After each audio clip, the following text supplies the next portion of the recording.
آپ کے ہیرو کی انگوٹھی بھی یہیں پڑی ہوئی تھی اور اس سے یہی ثابت ہوتا ہے کہ آپ ہی وہ گنہگار عورت ہیں جس نے اس معصوم اور دیندار عورت کا قتل کیا ہے۔ جبکہ اس بار ملکہ گھبرا گئی تھی۔ وہ فوراً بولی جو آپ لوگ سمجھ رہے ہیں وہ نہیں ہے، حقیقت اس کے برعکس ہے۔ میں نے کسی کا کوئی قتل نہیں کیا ہے۔ میں گشت کر رہی تھی جب میں نے اس عورت کو مسجد کے باہر مردہ پڑا ہوا دیکھا تھا۔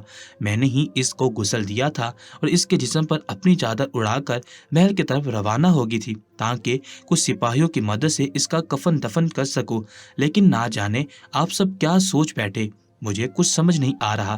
ان کے یہ کہنے کی دیر تھی کہ دو مرد بدتمیزی کرتے ہوئے بولے، ہمیں سب معلوم ہے کہ آپ جھوٹ بول رہی ہیں، خود کو بچانے کی خاطر یہ من گھڑت کہانی بنا رہی ہیں۔ سلطان کے آ جانے کے بعد آپ کا فیصلہ ہوگا، لیکن جب تک آپ کال کوٹری میں بند ہوگی، کیونکہ سلطان کہتے ہیں کہ جو اصول ان کی رعایا کے لیے ہیں وہی اصول ان کے خاندان کے لیے بھی ہیں۔ ملکہ کا دل کسی سوکھے پتے کی مان پھڑپھڑا رہا تھا۔ وہ کس مصیبت میں پھنس گئی تھی انہیں کچھ معلوم نہیں تھا، لیکن اب انہیں بہادری سے کام لینا تھا۔ اگر وہ اس طرح ہی ڈرتی رہتی تو مسئلہ مزید خراب ہو سکتا تھا اور یہاں موجود تمام لوگ ان کے اوپر حاوی ہو سکتے تھے اور وہ ایسا کچھ بھی کرنے نہیں دے سکتی تھی۔ وہ فوراً ہی جلالی لہجہ اختیار کرتے ہوئے بولی، خاموش ہو جاؤ سب، مجھے اب کسی کی آواز بھی اپنے کانوں میں نہیں آنی چاہیے۔ جو شخص بھی اپنا منہ بولنے کے لیے کھولے گا، یاد رکھنا ہم اس کو ہمیشہ کے لیے اپنی نیند سلا دیں گے یا پھر اسے ہی کال کوٹری میں بند کر دیں گے، اس لیے سب خاموش ہو جاؤ۔ ان کی آواز سے یکدم ہی سناٹا چھا گیا تھا۔ ملکہ نے سپاہیوں کی جانب دیکھا اور کڑک لہجے میں بولی، جاؤ اور اس عورت کے کفن دفن کا انتظام کرو، اس طرح مردے کی بے حرمتی نہیں کی جاتی۔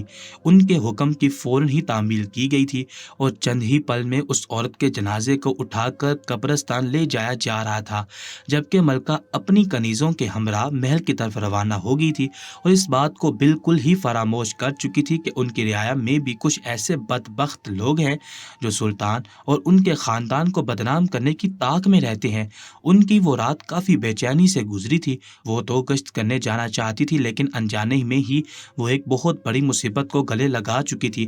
وہ مسلسل اپنے رب سے دعا کر رہی تھی کہ ان کے شوہر جلد ہی واپس لوٹ آئیں، کیونکہ تھوڑا بہت انہیں اندازہ ہو چکا تھا کہ صبح کیا تماشا دربار میں اور محل میں لگنے والا ہے۔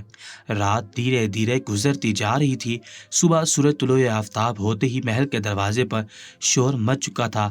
رعایا کے لوگ ملکہ کا نام لے کر غلط القابات استعمال کر رہے تھے۔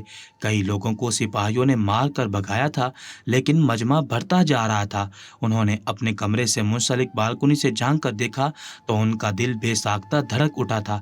مجمع کافی تعداد میں تھا، سبھی ایک بات بول رہے تھے، وہ بھلے ملکہ ہیں تو کیا ہوا، لیکن انہیں یہ اختیار نہیں کہ وہ کسی مظلوم عورت کا قتل کر سکیں، وہ بھی بے بنیاد۔ ہم انہیں معاف نہیں کر سکتے۔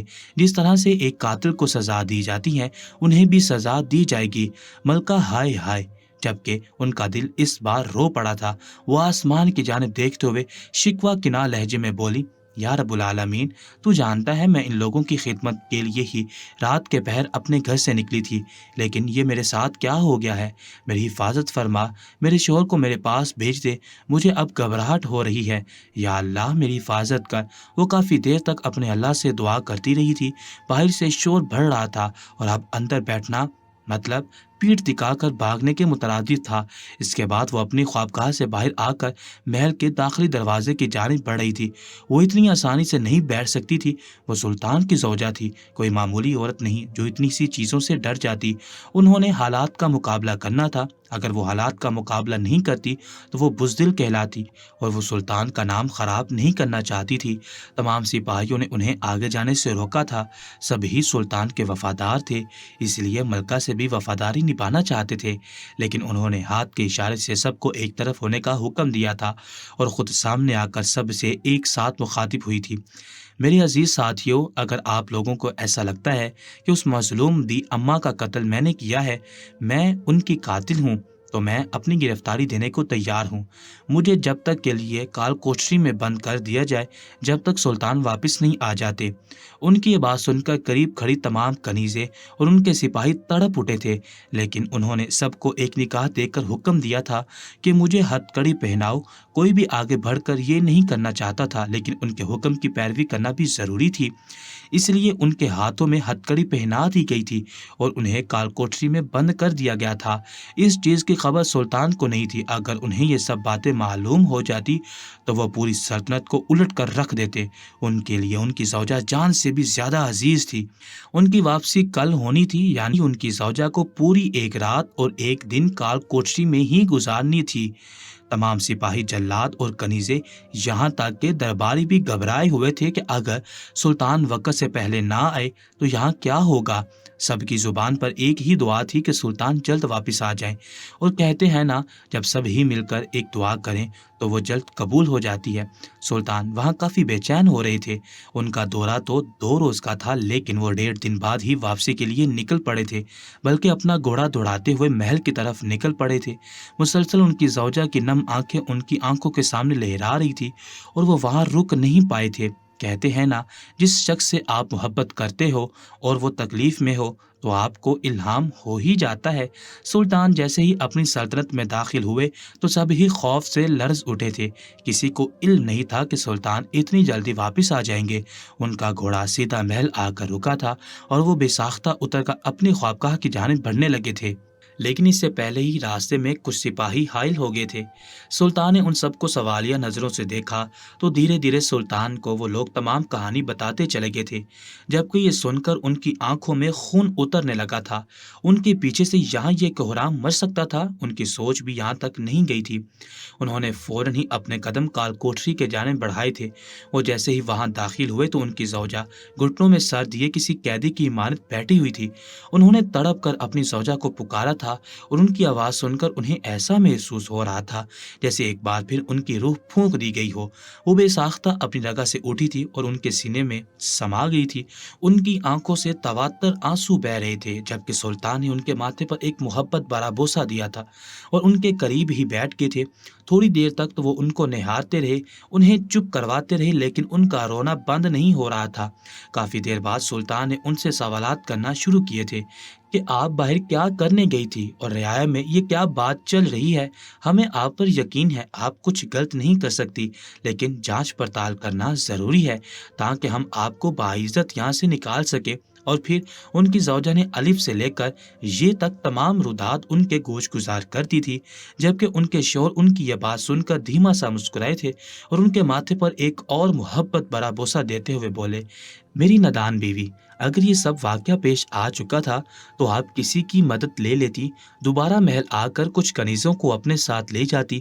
اس طرح اکیلے آپ کو غسل دینے کی ضرورت نہیں تھی۔ کچھ چیزیں مردوں پر ہی زیب دیتی ہیں، آپ کو یہ قدم نہیں اٹھانا چاہیے تھا۔ خیر کوئی بات نہیں، آپ نے ہماری مدد کرنی چاہی، ہمیں بہت اچھا لگا۔ آپ کو معلوم ہے وہاں جانے کے بعد ہم ایک پل سکون میں نہیں تھے، شاید یہی وجہ تھی کہ آپ ہمارے پیچھے سے رو رہی تھی، اور جب مرد کی پسندیدہ عورت روتی ہے تو اسے الہام ہو جاتا ہے۔ آپ بے فکر رہیں، ہم سارے معاملے کو دیکھ لیں گے۔ انہوں نے اسی پل ان کی ہتھ کڑی کھولی تھی اور ان کا ہاتھ تھام کر سیدھا خوابگاہ میں لائے تھے اور انہیں آرام کرنے کی تلقین کی تھی، اور پھر دربار کی طرف اپنے قدم بڑھائے تھے۔ اب ان کے چہرے پر چٹانوں جیسی سختی تھی، وہ سب برداشت کر سکتے تھے، لیکن اپنی بیوی کی آنکھوں میں آنسو نہیں۔ انہوں نے فوراً ہی ان سب عورتوں اور مردوں کو دربار میں حاضر کرنے کا حکم دیا تھا جو کل رات مسجد میں موجود تھے۔ ان کے حکم کی فوراً ہی پیروی کی گئی تھی اور ان 10 عورتوں کو اور ان 4 مردوں کو دربار میں حاضر کر دیا گیا تھا۔ سلطان ان سب کو باغور دیکھ رہے تھے، انہیں ایک پل لگا تھا تمام معاملہ سمجھنے میں۔ وہ کوئی معمولی انسان تھوڑی تھے، وہ بادشاہ تھے، اور کوئی معمولی بادشاہ نہیں بلکہ سلطان تھے جو لوگوں کے چہرے دیکھ کر ہی ان کی اصلیت جان جاتے تھے۔ انہوں نے سب سے پہلے ایک آدمی کو مخاطب کیا تھا اور سوالیہ لہجے میں بولے، تو تم مسجد میں کیسے پہنچے؟ جب ہماری زوجہ نے اس مسجد کا دروازہ بند کر دیا تھا تو تم لوگوں نے وہ دروازہ کیوں کھولا؟ اکثر جب بھی مسجد کے دروازے بند کیے جاتے تھے تو اس کا مطلب یہی ہوتا تھا کہ معاملہ خراب ہے، کسی کو بھی اندر جانے کی ضرورت نہیں ہے، تو پھر اندر جانے کی غلطی کیوں کی گئی؟ وہ آدمی گھبرا گیا تھا۔ اسے سلطان سے ایسے سوال کی توقع ہرگز نہیں تھی۔ اس کی گھبراہٹ اس کے چہرے سے عیاں تھی۔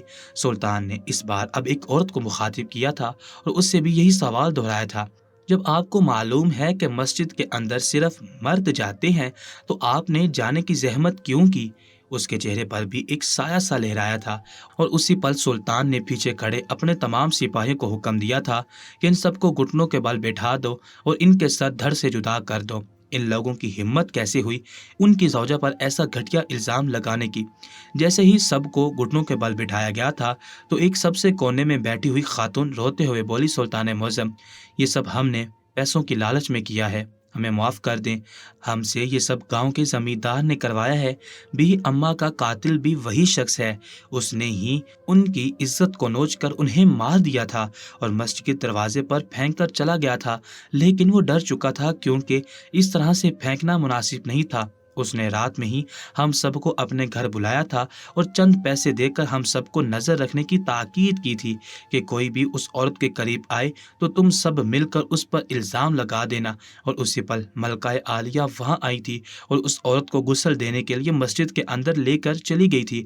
ہم کافی دیر سے ان کا پیچھا کر رہے تھے اور کئی بار تو انہیں اس بات کا احساس بھی ہوا تھا، لیکن کوئی بھی ان کی نگاہوں میں نہیں آیا تھا۔ اور پھر جب وہ بھی اماں کو غسل دے کر محل کی جانب روانہ ہوئی تو ہم سب مسجد میں داخل ہو گئے تھے اور اس عورت کو کفن پہنا دیا تھا اور اتفاقی طور پر ان کی چادر اور ان کی ہیرے کی انگوٹھی وہی موجود تھی، اس لیے ان پر الزام لگانا بھی بہت آسان ہو چکا تھا۔